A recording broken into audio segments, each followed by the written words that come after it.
Assalamualaikum warahmatullahi wabarakatuh. Pada pembelajaran PAI kali ini kita masuk ke materi KD 3.1, yaitu memahami makna iman kepada hari akhir berdasarkan pengamatan terhadap dirinya, alam sekitar, dan makhluk ciptaannya. Dengan judul pokok bahasan adalah meyakini hari akhir mengakhiri kebiasaan buruk. Dalam materi ini yang akan kita bahas, yang pertama, pengertian hari akhir, yang kedua, dalil hari akhir, yang ketiga, macam-macam kiamat, yang keempat, tanda-tanda hari kiamat, yang kelima, fase-fase hari akhir, dan yang terakhir, surga dan neraka. Baik, namun pada pertemuan pertama ini yang akan kita bahas hanya 3 materi. Yang pertama, pengertian hari akhir, yang kedua, dalil hari akhir, dan yang ketiga, macam-macam kiamat.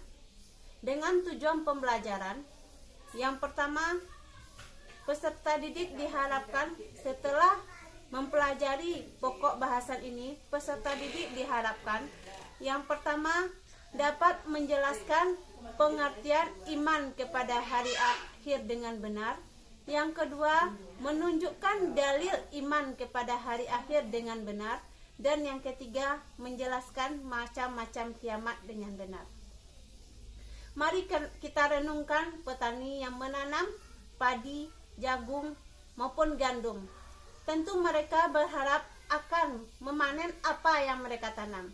Kalau mereka menanam padi, akan memanen padi. Jika mereka menanam gandum, akan memanen gandum. Begitu juga jika mereka menanam jagung, akan memanen jagung.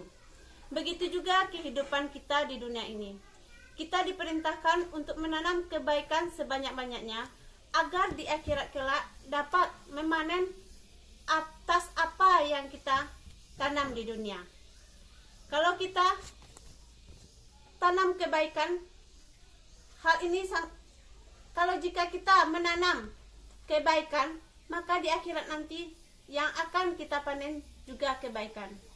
Namun sebaliknya, kalau di dunia yang kita tanam keburukan, nanti di akhirat yang akan kita panen juga keburukan. Hal ini sangat sesuai dengan hadis Rasulullah SAW bahwa kehidupan di dunia sebagai ladang untuk menanam.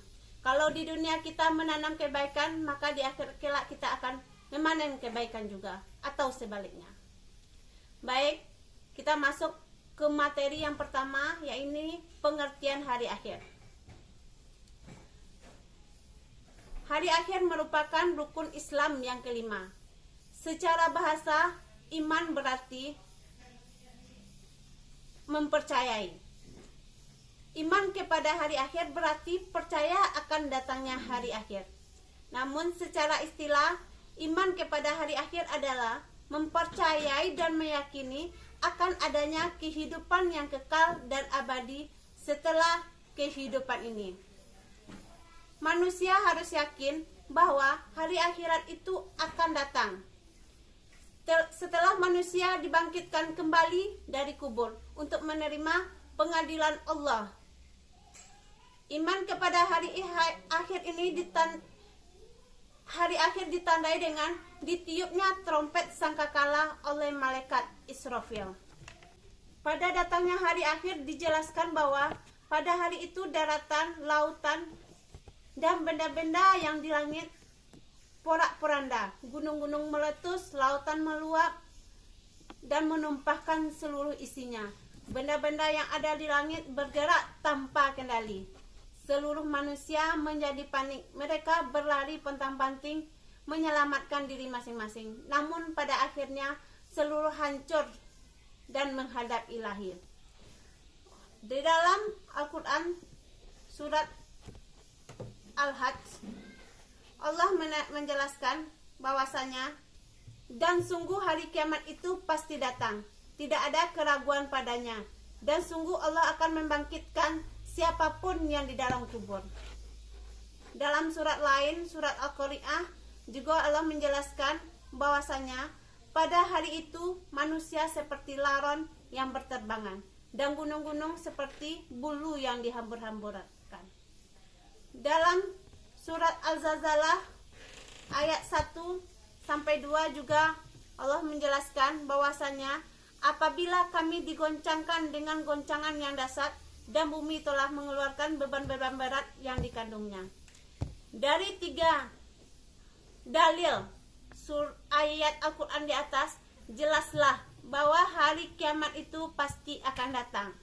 Maka dari itu kita harus menjadikan dunia ini ladang amal untuk kehidupan kita di akhirat nantinya.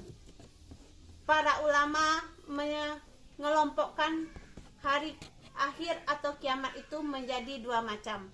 Yang pertama yang disebut dengan kiamat sughra atau yang dikenal dengan kiamat kecil. Dalam bahasa Arab, sughra artinya kecil. Dalam hal ini kiamat sughra adalah kehancuran sebagian kecil dari alam semesta. Kiamat sughra dapat dimaknai sebagai hari berakhirnya kehidupan sebahagian atau sekelompok kecil dari makhluk di bumi.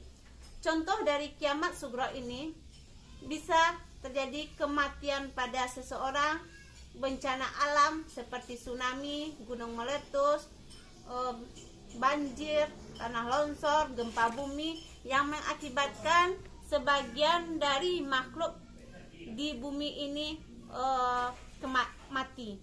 Makanya disebut dengan kiamat kecil. Yang kedua, kiamat kubra. Kiamat kubra dalam bahasa Arab, kubra berarti besar. Dalam hal ini kiamat kubra adalah kiamat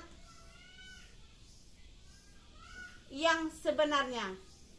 Kiamat kubra terjadi dengan dimulainya tiupan terompet sangkakala malaikat Israfil serta diiringi dengan kehancuran semesta beserta isinya. Kiamat kubra ini contohnya hancurnya seluruh bumi dan isinya.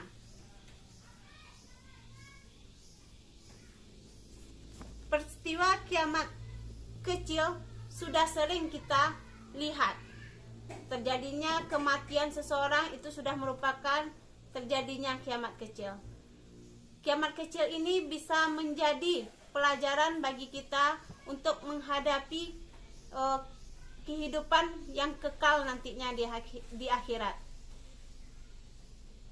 Demikianlah materi PAI pada pertemuan kali ini, dan akan kita lanjutkan ke pertemuan selanjutnya.